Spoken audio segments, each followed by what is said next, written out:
Okay, so job interviews, right? Yeah. They're like a universal experience. Yeah, pretty much. We've all been there, kind of sweating it out, Mm, trying to, make the best impression possible. for sure.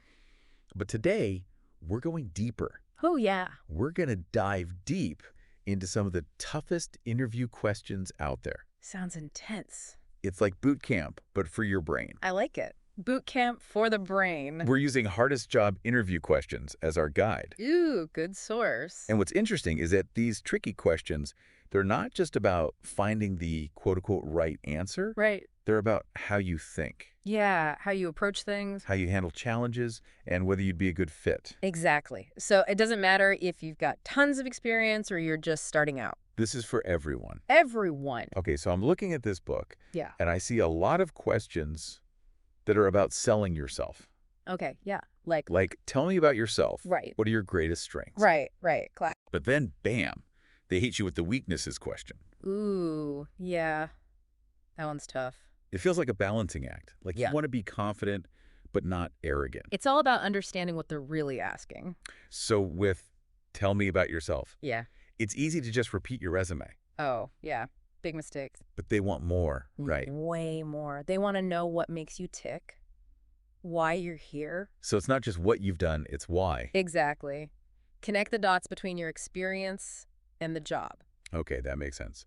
Now, for strengths, I guess you got to be specific. Absolutely. Don't just say you're a hard worker. Give it an example. Like a time you really went above and beyond. Exactly. Show, don't tell. But then there's that dreaded weaknesses question. Oh, yeah. The book talks about spinning a negative into a positive. Right. Like, I'm just too dedicated. But that always feels fake to me. It definitely can. They really want to see self-awareness. So you should pick a real weakness. Yes, but frame it positively. So, like, I'm working on my public speaking, and I joined Toastmasters. Perfect. It shows you're trying to improve. It's not about being perfect, it's about growing. Okay, so we've talked about selling yourself, but what about questions about your past? Past jobs, experiences, yeah? Like, why are you leaving your current job? Or, tell me about your biggest mistake. Mm-hmm. Tricky territory. Is honesty always the best policy? It is, but you have to frame things positively. So spin those lemons into lemonade. Exactly. Let's say you were laid off. You don't dwell on the negative. So you'd say something like, my position was eliminated, but this gave me a chance to explore new things. Exactly. You acknowledge the situation, but focus on the positive. I like that. It reminds me of another question. Describe your ideal job. Ooh, yeah, that's a good one. How do you find that sweet spot between too specific and too vague? Align your answer with the company's values and the role. So not, I want to be CEO someday. No, probably not the best approach. More like, I want to use my skills and whatever to help this company reach their goals. You got it. Research the company. Show them you fit in. All these questions about your past and motivation, they're looking for more than skills, right? Definitely. They're looking at your character, your values. It'll be a good fit for the team. Exactly. It's a lot. It is. That's why preparation is key. Having those stories ready can boost your confidence. No doubt. It's about owning your narrative. Okay, so we've covered selling yourself, past experiences, but what about curveball questions? The ones that throw you off guard. Yeah. Like, Yeah. are they allowed to ask that kind of questions? Those are fun. I'm especially curious about questions about being overqualified or having gaps in employment. Yeah, those are common ones.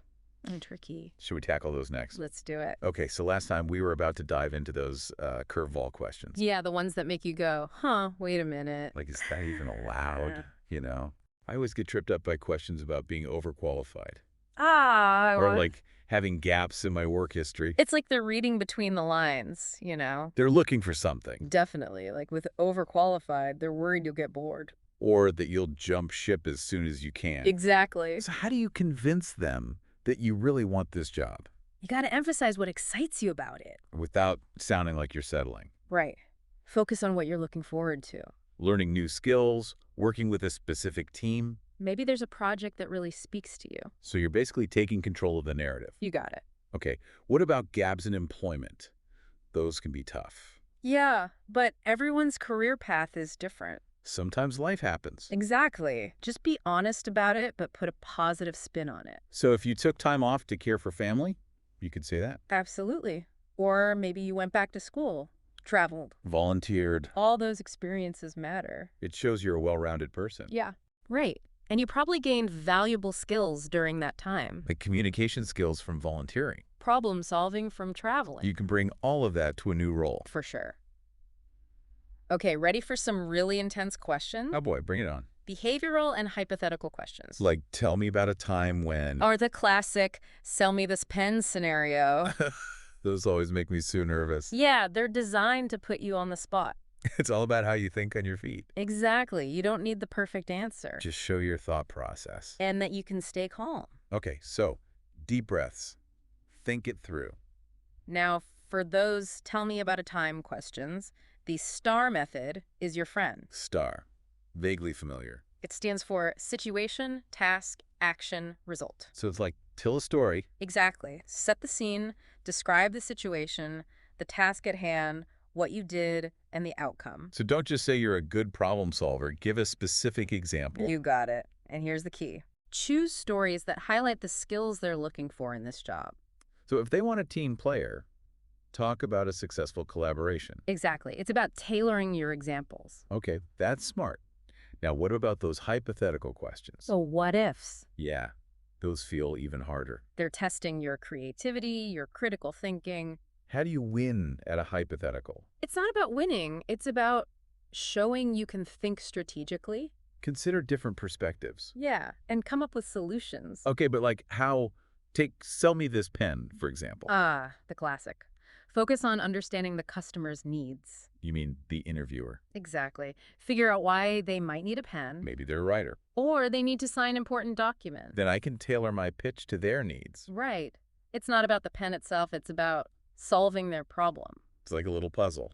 Exactly. You're showing them you can adapt. This is making me rethink how I approach interviews completely. It's not just about your resume. It's about showing who you are. Your thought process, your values. Interviewers want someone who'll be a good fit. Someone they can trust. Okay, we've covered a lot of ground.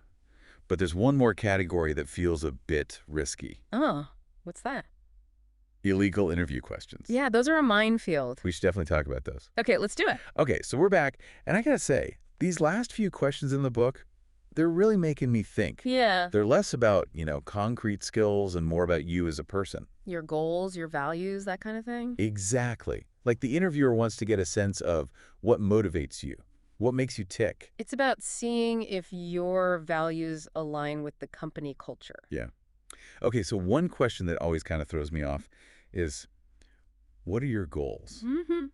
It seems simple enough, but I always get nervous, like I need to have this super detailed 5-year plan. I get it. It's easy to feel like you need to impress them with some grand vision. Right, but what are they actually looking for? They want to see your ambition, your direction, how you see yourself growing. And that this job fits into that plan. Exactly.